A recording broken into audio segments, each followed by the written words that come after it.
একেবারে 100% পিওর এসে তেলাপিয়ার পোনা আপনি খুঁজতেছেন, দেখেন এসে তেলাপিয়ার পোনা যখন খুঁজবেন সেক্ষেত্রে আমি আপনাকে বলবো সাকিব এগ্রোটেকের ছাড়া বাইরে কোথাও এসে তেলাপিয়ার পোনা আপনি পাবেন না। এই জন্য বলবো সরাসরি স্ক্রিনের নাম্বারে ফোন দিবেন অথবা আমাদের ওয়েবসাইটে গিয়ে পোনা অর্ডার করবেন অথবা আমাদের অফিসে চলে এসে পোনা অর্ডার করতে পারেন। এখন অনেকেই বলবে হয়তো আপনাকে 100% এসে তেলাপিয়ার পোনা আপনাকে দিবে, আমরা সারা বাংলাদেশে আর কেউ আপনাকে এসে তেলাপিয়ার পোনা দিতে পারবে না, কারণ কি আমরা সরাসরি ডিরেক্ট কাস্টমার কাছে বিক্রি করি, যার কারণে আমাদের পোনার দামটা কিন্তু কম, 1 টাকা 40 পয়সা দিয়ে আমরা পোনা দিতে পারতেছি 2025 সালে।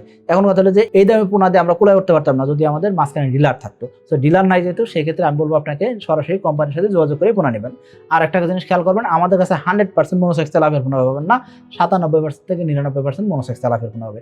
যে আপনাকে 100% মনোসেক্স তেলাপিয়া বলে বিক্রি করতেছে সে তো জানেই না যে 100% মনোসেক্স তেলাপিয়া করা সম্ভব নয়। কারণ কি আপনি জানেন যে এসে তেলাপিয়ার পোনা যেখানে উৎপাদন হয় সেটা কিন্তু একটা প্রাকৃতিক পরিবেশে রেখে হাঁপার ভিতরে 28 দিন হরমোন খাইয়ে মনোসেক্স করা হইতেছে। এখানে একেবারে এমন কিছু হয় না যে মেশিনে উৎপাদিত হয়েছে একেবারে 100 প্রত্যেকটা জিনিস সলিড, এরকম কিন্তু সম্ভব না। আবার আরেকটা জিনিস দেখবেন যে মেশিনে যদি উৎপাদিত হয় সেক্ষেত্রে 1000 পণ্যের ভিতরে কমপক্ষে 50টা পণ্যতে ডিস্টার্ব থাকে, ডিফেক্ট থাকে, তাই না? অর্থাৎ মেশিনও কিন্তু 100% অ্যাকুরেট জিনিস দিতে পারে না। আমাদের সারা বাইরে এসে তেলাপিয়ার পোনা আপনি পাইতেছেন না, সেখান থেকে কিনতেছেন, আপনার কাছে হয়তো ভুয়া কোনো জিনিস দিয়ে নিতেছে। আমি বলবো আপনাকে সরাসরি কোম্পানির সাথে যোগাযোগ করবেন। আর কোম্পানির সাথে যোগাযোগ করলে আপনি কি পাইতেছেন, সঙ্গে সঙ্গে আপনার ফোনে সাকিব এগ্রো লেখা নামে মেসেজ চলে যাবে, এর পাশাপাশি আপনি ক্যাশ ইনস্ট্যান্ট পেয়ে যাবেন, কত টাকা বিল হয়েছে এ টু জেড আপনি জানতে পারবেন।